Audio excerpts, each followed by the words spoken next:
Bonjour à tous et bienvenue dans votre émission Les Merveilles de la Vérité. C'est Paty Nzambe Queen P. Je voulais faire cette émission parce que c'est la nouvelle année et vous souhaiter mes meilleurs vœux. Donc avant de commencer le sujet, je voulais vous souhaiter une très bonne année, que ce soit une année d'accomplissement, une année de rencontre avec Dieu afin qu'il te place là où tu es censé être. Une année où tout doit changer.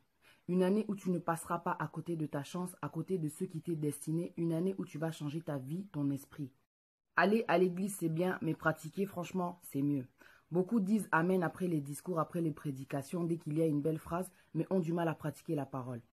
En réalité, si tu vois que les choses ne changent pas, c'est parce que tu ne pratiques pas assez. Quand tu vas à l'église, franchement, c'est bien d'aller dans la maison du Seigneur, mais il doit y avoir une suite. Ouvrir la Bible, pratiquer la parole.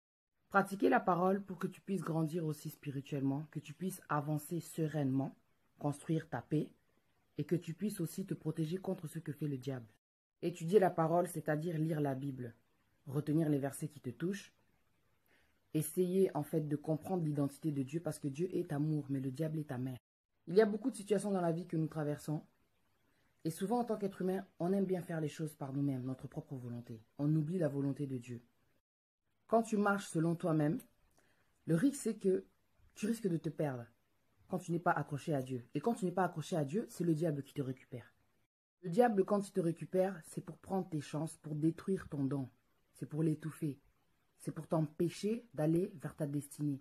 Il faut connaître la parole de Dieu. La parole, c'est le guide. La parole te montre le chemin. La parole te fait comprendre l'amour de Dieu. Te fait comprendre aussi qui est le diable. La situation dans laquelle tu es aujourd'hui, quand tu regardes derrière toi, tu regardes ton enfance, tu te demandes pourquoi Dieu t'a abandonné. Dieu n'abandonne jamais ses enfants. Dieu dit dans sa parole, « Je connais les plans que j'ai formés pour vous, plans de bonheur et non de malheur, pour que vous ayez un avenir et de l'espérance. » Tout ce que tu traverses aujourd'hui, ce n'est pas la volonté de Dieu. Parce que Dieu est amour, il ne peut pas te laisser souffrir. Un père ne laisse pas souffrir son enfant. C'est parce que tu as fait ta volonté. Si tu as beaucoup souffert durant ton enfance, il se peut que tu aies un don énorme au-dedans de toi, une étoile qui est censée briller. Le diable le sait, c'est pour ça qu'il ne t'a pas lâché. Le diable sait ce qu'il y a en toi. Depuis le début, depuis ta naissance, il est là, il guette. Il sait que cet enfant, elle a une étoile en elle. Donc depuis ton enfance, c'est pour ça que tu rencontres tout ça. Il sait que lui, il a ce don-là. Il sait que elle a ce don-là. Donc il ne va pas te lâcher. C'est pour ça que tu vois les gens qui te font le plus. C'est pour ça qu'en fait, tu verras que les gens qui te feront le plus de mal au tout début de ta vie, ce sont les gens de ton entourage, ta famille. Ils te feront du mal mais sans le savoir. Le diable est rusé. Il peut donner à tes parents l'esprit de colère, l'esprit de méchanceté, l'esprit de négativité. Tout ça pour essayer de te décourager. Ce n'est pas forcément par rapport à toi, mais il se peut aussi que tu sois né dans une famille peut-être où les parents ne sont pas chrétiens. Il n'y a pas de paix. Tu es né dans un foyer où ça crie beaucoup. Il y a des enfants qui subissent tellement de choses. Le viol, la séquestration, ils sont battus. Battus à l'excès. Le problème, c'est que le diable attaque en fait dès la base, dès le bas âge, pour essayer de te décourager à vie, quoi. Parce qu'un enfant qui est mal dans sa peau, à l'adolescence, il deviendra renfermé ou bien révolté. Mais qu'est-ce que ce sera plus tard? Dieu dit, priez pour ceux qui vous persécutent. Ceux qui te persécutent, quand tu es enfant, c'est forcément les gens de ton entourage. Il faut savoir prier pour ses parents. Personne n'est parfait. Aujourd'hui, tu es là, tu avances, mais tu avances avec ton passé. Il est difficile d'oublier les souffrances du passé. Actuellement, tu traverses une situation difficile. Quand tu regardes derrière, tu vois que tu as beaucoup souffert. En fait, tu as du mal à oublier ton passé. Tout ça, c'est vrai que c'est pas facile. Il y a deux trucs qu'il faut que tu saches. Si tu en es là aujourd'hui, soit c'est parce que tu as fait ta volonté, soit c'est parce que le diable s'en est pris à toi, tout simplement. Parce que si tu souffres comme ça aujourd'hui, c'est qu'il y a forcément une raison. Mais la souffrance, elle ne peut pas durer aussi longtemps en fait. Avec Dieu, c'est chaque chose en son temps. La souffrance ne peut pas durer une éternité. Si tu en es là aujourd'hui, c'est que tu as dû faire ta volonté.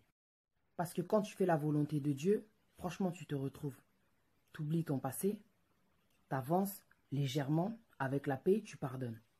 Ce qui s'est passé dans ton enfance, tu étais innocent, tu étais innocente, mais dis-toi, ce n'était pas de ta faute. Mais dis-toi que le diable était derrière tout ça. On est en 2017, année Asika, c'est une nouvelle année, il est temps que les choses changent réellement. Il faut que tu apprennes à faire confiance à Dieu. Chaque année, c'est la même. Bonne année, bonheur, santé, joie. Arrivé à la fin de l'année, tu te rends compte que tu es toujours dans la même situation et que tu as toujours le même état d'esprit. Tu ne veux pas te rendre compte, en fait, que tu as besoin de Dieu. Tu ne veux pas te rendre compte que celui qui va te détacher de ton passé, qui va te délivrer de toutes ces choses-là dans lesquelles tu es, c'est Dieu. Tu es trop orgueilleux ou orgueilleuse pour comprendre que le maître de ta vie, ce n'est pas toi, c'est Dieu, parce que c'est lui qui te donne le souffle de vie. Et tu ne veux pas comprendre que tu as besoin de Dieu.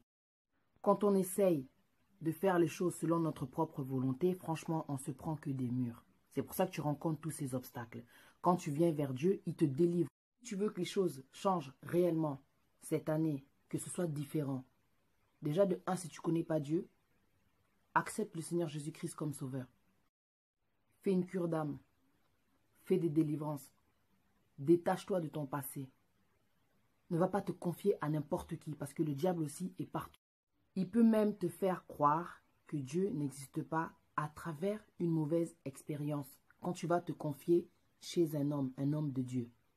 Dieu dit dans sa parole, maudit soit l'homme qui se confie à l'homme. Naïf, tu vas te confier à un homme de Dieu alors que ça peut être un instrument du diable. Il y a des faux prophètes, il y a des faux pasteurs. Il faut faire attention à qui tu te confies. C'est pas parce qu'il connaît Dieu qu'il est bon. Il y a des gens qui sont rusés. Tu ne sais pas quoi faire, tu n'as pas demandé la volonté de Dieu, tu es parti te confier à un homme qui ne sait pas garder les secrets. Tu es parti te confier, au final tu te retrouves dans son lit. Allez, vu que c'est un homme de Dieu, tu commences à blâmer Dieu. Tu es tombé sur un homme, la chair est faible. L'être humain, ce n'est qu'un être humain, il est limité. L'être humain, s'il n'est pas fort, il peut être tenté. Tu es peut-être allé à un moment donné où la personne était affaiblie et ne priait peut-être pas beaucoup, on ne sait pas. Mais franchement, ça, c'est la pire des expériences quand tu as envie de t'approcher de Dieu, de vivre une chose comme ça. Mais dis-toi que le diable, il fera tout pour t'éloigner de Dieu. Par des idées négatives, tu vas commencer à avoir des doutes. Le diable peut t'emprisonner dans une sorte de vie pour que tu sois découragé, pour que tu abandonnes, pour que tu craques, pour que tu deviennes désespéré. Parce que dis-toi que dans ta situation, beaucoup se sont suicidés. Le diable a réussi. Si toi, tu es encore là, c'est une grâce, franchement. Quand tu regardes derrière, on est en 2017. Au Botamata Moussuna, 1980. Tu viens de loin. Si Dieu a permis, quelque part aussi, que tu traverses tout ça, c'est parce qu'il te donne aussi la force de surmonter tout ça. Dieu est bon, hein? Donc reviens vers celui qui te donne la capacité de voir tout ça. Parce que tout est grâce. Parce qu'il y a beaucoup de choses qu'on traverse aussi, ce n'est que pour la gloire de l'Éternel. Parce que certaines souffrances, après les avoir passées, tu te rendras compte que Dieu a été avec toi. Tu te rendras compte que quelque part, Dieu a permis que tu traverses tout ça pour qu'un jour tu puisses parler. Pour qu'un jour tu puisses parler de lui, pour démontrer au monde son amour, sa puissance, sa force. Pour montrer au monde que sans lui, franchement... Parce que sans lui, franchement, tu traverses des situations, ça te change le caractère. Tu deviens mauvais, tu deviens jaloux, tu deviens aigri, tu deviens méchant, tu deviens envieux. Tu deviens bizarre, tu changes de comportement parce qu'il te vole ton caractère, il transforme ton caractère. Le diable est amer. Le diable est amer. Le diable va changer ton caractère pour que tu agisses mal parce que des pensées négatives créent des actions négatives. Mais comme Dieu est amour, quand tu es auprès de Dieu, malgré ce que tu traverses, tous ces obstacles-là que tu surmontes, tu as la paix. Malgré tout, tu continues. Tu te sens fort. Tu as la joie, tu souris. Tu vas vers la victoire, peu importe l'obstacle. Tu sais qu'au Kolonga, c'est comme ça. Avec Dieu, tu gardes espoir. Avec Dieu, tu restes déterminé. Avec Dieu, tu restes debout. Avec Dieu, tu es fier. Avec Dieu, tu es sûr de toi. Avec Dieu, tu es confiant. Avec Dieu, tu te sens libre. Tu es libéré. Tu es libéré du stress, de la peur, de la crainte, de la dépression, la maladie du siècle. Tu es libéré de tout ça. Avec Dieu, tu n'as pas besoin de fumer pour osala, souriant, pour être à l'aise. Avec Dieu, tu n'as pas besoin de boire pour avoir la joie, une joie artificielle. En tout cas, avec Dieu, tu ne fais pas semblant d'être bien. Parce qu'avec Dieu, tu es libre réellement. C'est une joie sans alcool, sans bœuf. Avec Dieu, c'est une autre sensation, c'est l'extase. Mais la vraie, hein, pas celle qu'on cherche ou qu'on fabrique chimique là. Avec Dieu, c'est une autre sensation. Moi, franchement, j'étais quelqu'un Je travaillais même le sourire. Je ne savais pas comment sourire. Parce que je n'étais pas heureuse, parce que je ne connaissais pas Dieu, tout simplement. Viens vers Dieu. La dernière fois, j'ai regardé le témoignage d'une dame. Elle disait qu'elle avait fait 10 ans dans un mariage et qu'elle était devenue aigrie et méchante. Mais pendant le témoignage, elle était comme ça. Franchement, elle faisait que sourire. Pendant tout le temps du témoignage. On aurait dit qu'elle avait bu, tu vois.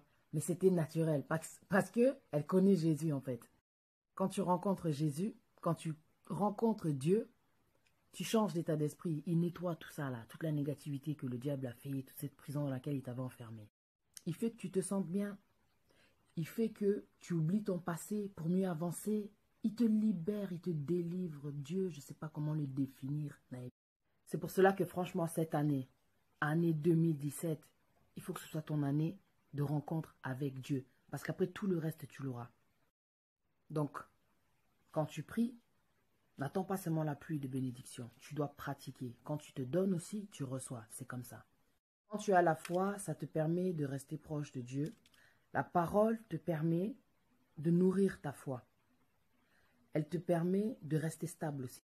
De rester stable devant la tempête, de rester sûr de toi. Tu sais que tout ça là, ça va passer. Pognon, c'est les carnango, comme on dit chez nous.